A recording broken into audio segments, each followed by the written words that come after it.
অপ্ৰীতিকৰ পৰিস্থিতি ৰোধ কৰাৰ বাবে প্ৰায় ৩০০ আৰক্ষী নিয়োগ কৰা হৈছে গাঁওখনত। ঘটনাস্থলীত নলবাৰী জ্যেষ্ঠ আৰক্ষী অধীক্ষক উপস্থিত থাকি পৰিস্থিতি পৰ্যবেক্ষণ কৰিছে। ইফালে ঘাটক লাভ জেহাদী ৰুজ ওৰফে আসিফ খানৰ জানাজা নকৰে ৰাইজে।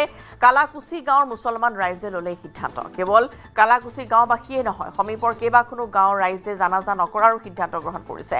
আনকি জানাজাৰ বাবে ৰাজহুৱা কবৰস্থানো ব্যৱহাৰ কৰিবলৈ নিদিয়াৰ সিদ্ধান্ত।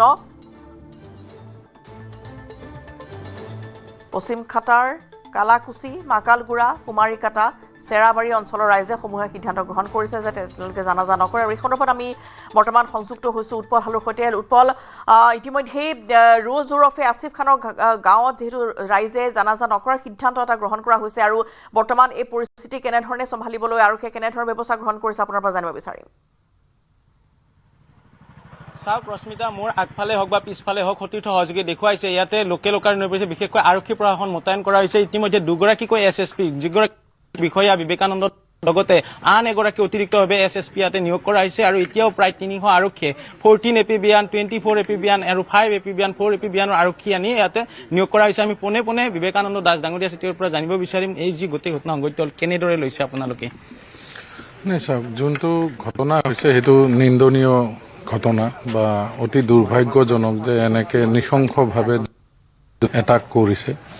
তো তাৰ উপৰিও আমাৰ পুলিচকো এটাক কৰিছিলে বা যিয়ে নহওক, ঘটনা যোনখিনি হৈছে গোটেইখিনিয়ে মানে দুৰ্ভাগ্য।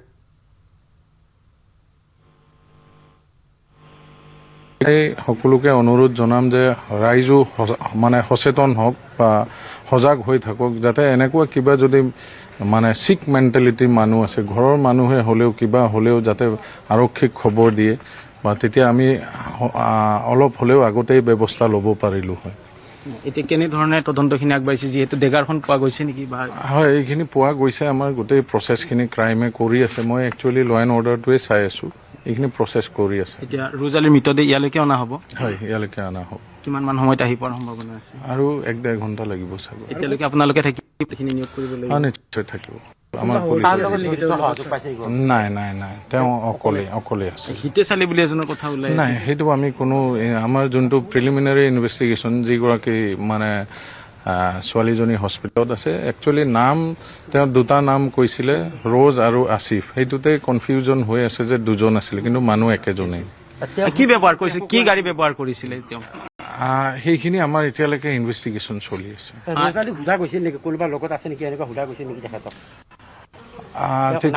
তেতিয়া তেওঁ অকলে থকা বুলি কৈছে।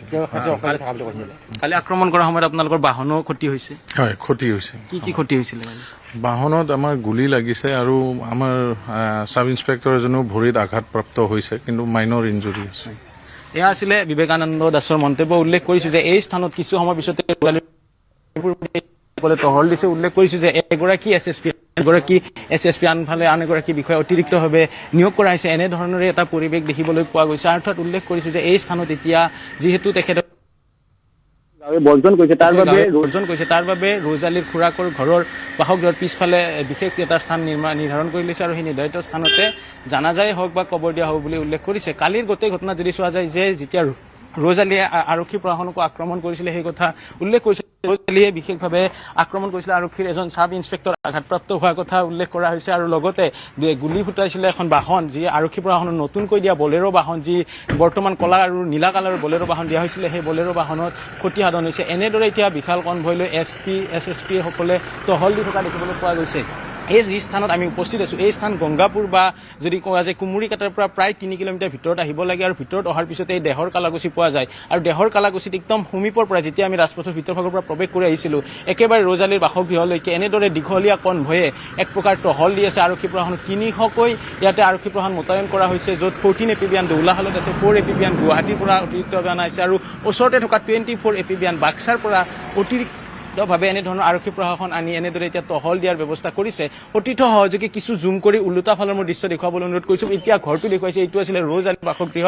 আৰু তাৰ যদি সন্মুখভাগৰ দৃশ্য সন্মুখৰ জুম কৰি দেখুৱাব, সেই স্থানত এখন দলং আছে আৰু দলঙৰ ওপৰতো আৰক্ষী প্ৰশাসনে টহল দি আছে। সেই স্থানত এখন বিশেষ বাহন আছে এপিবিয়ানৰ, আৰু সেই বাহনৰ তাত থাকিও আৰক্ষী প্ৰশাসনে এতিয়া টহল দি আছে। এয়াই এতিয়া আজিৰ তাৰিখত এই মুহূৰ্তৰ পৰিৱেশ দেহৰ কালাকুছি গাঁৱৰ আৰু দেহৰ কালাকুছি গাঁৱত কিছু সময় পূৰ্বে দুগৰাকীকৈ SSP যিগৰাকী নলবাৰী জিলাৰ দায়িত্বত আছে বিবেকানন্দ দাসে নিজে টহল দি আছে যে কোনো কাৰণত যাতে অপ্ৰীতিকৰ পৰিস্থিতি নহয় যিহেতু ৰাইজে মৃতদেহ বৰ্জন কৰিছে বা ৰৌজ আলীৰ পৰিয়ালক বৰ্জন কৰিছিলে ৰৌজ আলীৰ পৰিয়াল এতিয়া এই স্থানত নাই কিন্তু তেখেতৰ সন্মুখতে থকা যি পৰিয়ালৰ লোক আছে পৰিয়ালৰ লোকৰ পিছফালে সেই কবৰ দিয়াৰ ব্যৱস্থা কৰিছে এনেধৰণৰে এটা স্থানত বৰ্তমান কটকটীয়া নিৰাপত্তা বাছনি গঢ়ি তোলা হৈছে উৎপল আমি পৰৱৰ্তী সময়ত পুনৰ সংযোগ হ'ম কিছু সময়ৰ পিছতে পুনৰ যাওঁ আপোনাৰ কাষলৈ এইখিনি মুহূৰ্তত বিদায় লৈছোঁ আৰু ইতিমধ্যে মৰণোত্তৰ পৰীক্ষা সম্পন্ন হৈছে ঘাতক ৰৌজ খানৰ আৰু ইয়াৰ পিছতেই লৈ যোৱা হ'ব সেইখন গাঁৱলৈ আৰু খুৰাকৰ ঘৰৰ বাৰীৰ পিছফালেই জানাজাৰ বাবে ইতিমধ্যে ব্যৱস্থা গ্ৰহণ কৰা হৈছে বুলি জানিব পৰা গৈছে আৰু সময় হৈছে এই বাতৰি